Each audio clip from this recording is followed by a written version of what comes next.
Bismillahirrahmanirrahim. Makan yuk. Digoreng. Mupul ya. Kepul. Asap.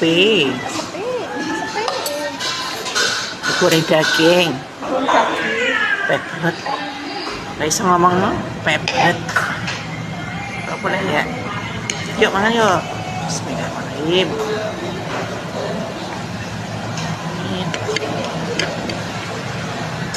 Sedikit ikan makan sayur. Kau ni tak membesar lah. Aku nak besar semuanya lagi.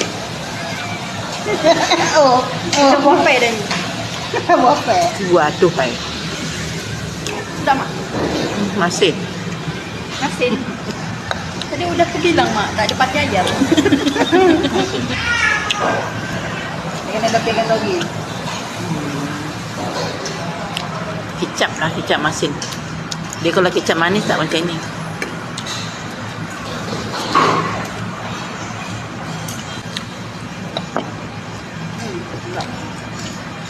Masin. Masin. Kiri kanan masin. Siapa budak gila sebelah ni? Oh, ya. Geli je. To my hand. I don't know.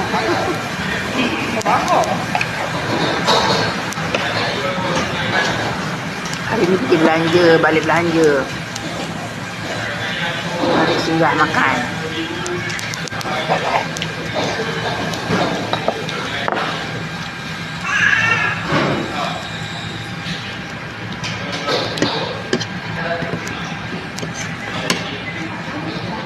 So, aku nak order Makan kat mana?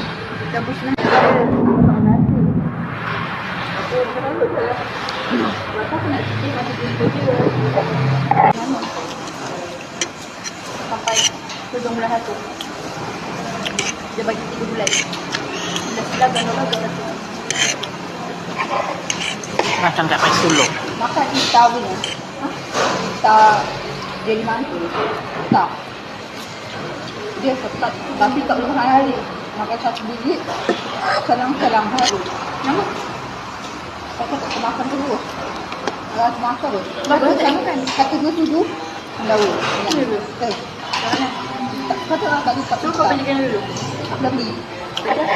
Kenapa? 50 ringgit set.